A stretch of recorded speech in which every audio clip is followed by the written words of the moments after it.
Сөзінде тұтас ұлтты жойып жібере жаздаған ашаршылық ұмытылмайды деді. Әрине мұны ұмытуға болмайды. Ұмытқан күні сіз бен біз ұлт деген ұғымды да ұмытатын шығармыз. Тізгінді Нұрбек Бекбауға берсек. Қалалар соғып бердік, зауыт фабрика қалдырдық. Совет заман туралы осылай кеуде қағып сөйлейтіндер бар. Айтқандар рас, бірақ сол зауыттар, сол кенттер қазақтан тартып алған 40 миллион малдың ақшасына, 5 миллион аштан өлген қазақтың наласына соғылды емес пе? Былай ғой, Сталин ксроны мешеу елден зауыт фабрикасы бар мемлекетке айналдырғысы келді. Бірақ сайман техника сатып алатын бюджетте бір тиын жоқ еді. Мұртты көсем, керек ақшаны халықты тонау арқылы таппақ болды. Сол үшін ұжымдастыру деген саясат ойлап тапты. 100 ауылдың күшін біріктірсек, өнімділігі артады деп соқты. Большевиктер әлгі жеке шаруа қожалығын жойып, оның орнына ірі ұжымдық шаруашылық құрамыз деді. Идея жақсы. Ірі шаруашылық ол өнімділік жағынан да, тиімділік жағынан да алда тұрады. Ал енді бірақ соны іске асыру бұл енді ешқандай өлшемге, әділеттілікке сыймайды. Не керек колхоз дейтін резервацияға қазақты қамағасын малының бәрін үкіметтікі деп жариялады. Сосын скотовод, овцевод, Москва мясосынды қасапханаларды салып тастап, қазақтың малын сұраусыз сойып соғымын Еуропа елдеріне сатты. Түскен ақшаға зауыт фабриканың жабдықтарын сатып ап жатты. Қасапханалар ет дайындауда осылай рекорд орнатып жатқанда қазақтар шетте аштан қырылып жатты. Ауыл қожалықтық бір ауыл екен, сонда барып кішкене жан сақтадық. Сонда мал сойып жатыр екен әгі ауыл. Сонда айналайын, мұна бала машина өретін бол, ана теріңнен кішкене шетінен берші деген ғой. Соңына бездеріңді лақтырылған бездеріңді берші деген ғой. Соңына лақтырылған бездерін, терінің әрі шелін қырып алып, сонымен жан сақтадық. Безді жедімен, осыңғы дейін бездің дәм аузынан кетпейді. Әміркен ғалымы Марта Брилолкат. Ұжымдастыру дегенің бар жоғы орыс переселендеріне жер аршып берудің тәсілі ғана еді. Жер аршу дегеннен шығады. Колхозға дейінгі қазақ ауылдар далада қандай тәртіппен орналасушы еді?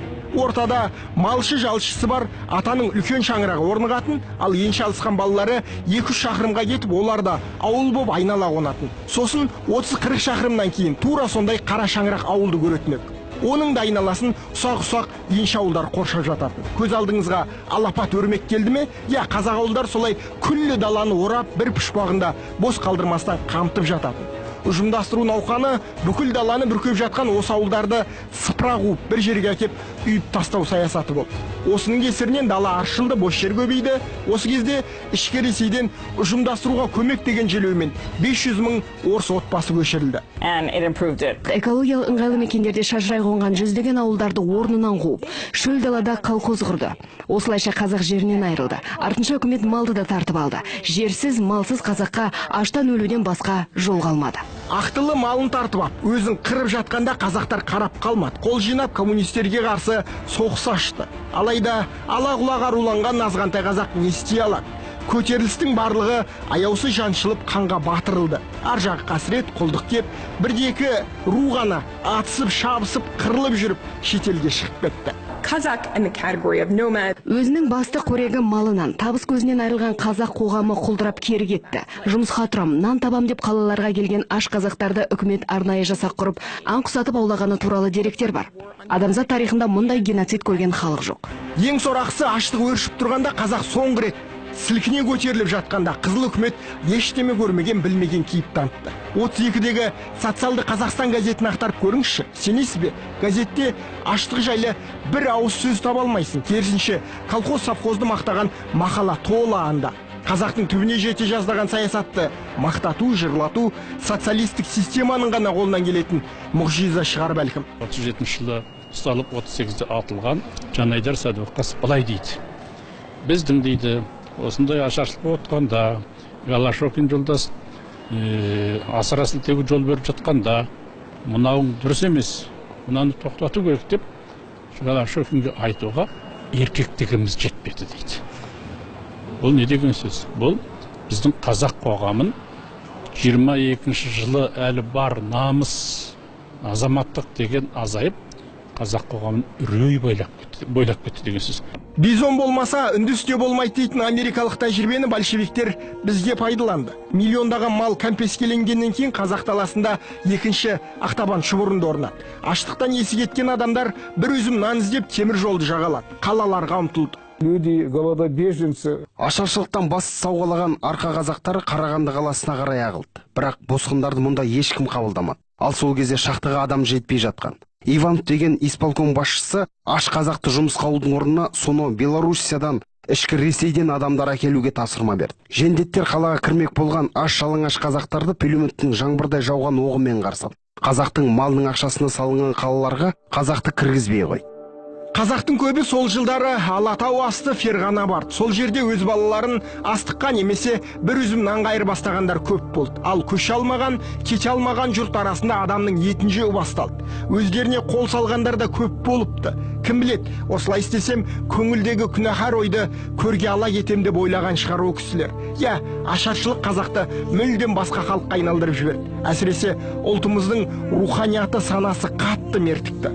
Психолог Кнут Гамсун ашаршылыққа ұрынған халық қанша арпалысса да өткен өмірін өзінің кім екенін есіне түсіре алмайды, тіпті ойлай алмайды дейді. Былайша айтқанда аштық мәңгүрт етеді дегені ғой. Малы мен жаны талауға түскен құла меден далада тиерге тұяғы қалмай өзегі талған қанша қазақ аштан өлді екен. Статистика не дейді? Совет одағы біз идеологиясында homo sovietikus деген бар. Біз совет адамы жаратамыз. Ұлттық негізі жоқ. Тек совет адамы дегенді. Сондықтан бұның орындайтын орын 15 республика ішінде Қазақстан. Неге бұның халқы көшпелі, тұрақты мәдениеті жоқ. Басындағы алаш қайраткерлерін, басы оққан зияларын алып тастасақ, кейінгілер идеология еріп, бұдар бұрынғы өзінің ұлттық мәдениетіне айырылып, біз қолдан жасаған совет мәдениетін бұны үйретіп аламыз деп ойлады да. Сондықтан бізде ашаршылықтың да болғаны сол, неге халқын азайтайық, басқа халықтарды кіргізейік, араластырайық, содан бір жасанды халық пайда етеміз деп ойлады. Малы мен жаны талауға түскен құла меден далада тиерге тұяғы қалмай өзегі талған қанша қазақ аштан өлді екен. Статистика не дейді? Қазақ халқы осының салдарынан өте үлкен зардап шекті. 1911 жылға жасалған санақ бойынша қазақ халқы сол кездерде түрік халықтарының ішінен Осман түріктерінен кейінді екінші орын алып тұрған екен. Сол кездерде қазақтардың саны 8-8,5 миллион болған екен. Ал осы ашаршылықтың салдарынан 1939 жылы жасалған санақ бойынша қазақтардың саны күрт түсіп 2-4 миллион қазақ қана қалған екен. Яғни біз сол ашаршылық жылдарында өзіміздің халықтың 70%-ын жоғалтқан екенбіз. 70% қазақ ішерге ас таппай қырылғанда қалған. Енді осы адамдар тірі болғанда дүниеге қанша ұрпақ шашар еді, ал ол ұрпақ өз кезегінде дүниеге тағы қанша ұрпақ келтіретін еді. Ақырында біздің санымыз қанша болар еді. Мына кең даланы лықа толтырып отырар ма еді? Кім біледі?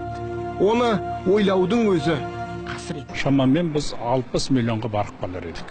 Ал 60 миллион халқы бар мемлекет, бұл өзінің ішкі нарығы бар. Өз товарын өзіне өткізе алатын, өзі емін еркін асыра алатын мемлекет қой. Біз халқымыздың аздығынан өнеркәсіпті ме, товар өндіруді ме, үлкен масштабқа қоя алмай отырмыз. Осыншама зобалаңның кесірі ғой. Тілімізді ұмытып, ең сорақы мінезді, болмысты бойға сіңіріп алдық. Ал енді қазақтың жақсы ұлтқа айналуға мүмкіндігі бар ма? Әрине бар. Ең бастысы біз тарихтың ең ауыр өткелектерінен жүгіміз ауса да аман өттік. Содан соң біздің санымыз көп қазір. Болашақта небір ұлы тұлғалар тудыратындай көп. Алайда уақыт керек. Уақыт дегенде де бейбіт тыныш уақытты айтып отырмыз. Осы үшін ғой президентіміз жанталасып жүргені. Ол уақыттың қазаққа жұмыс істеп тұрғанын білет. Енді 20 жыл осындай барақатты бейбіт күн болса, қазақтың пассионарлық қабілеті қайта оянады. Міне, біздің болашақ туралы үмітіміздің тиянағы осы. Нұрбек Бекбау, басты бағдарлама.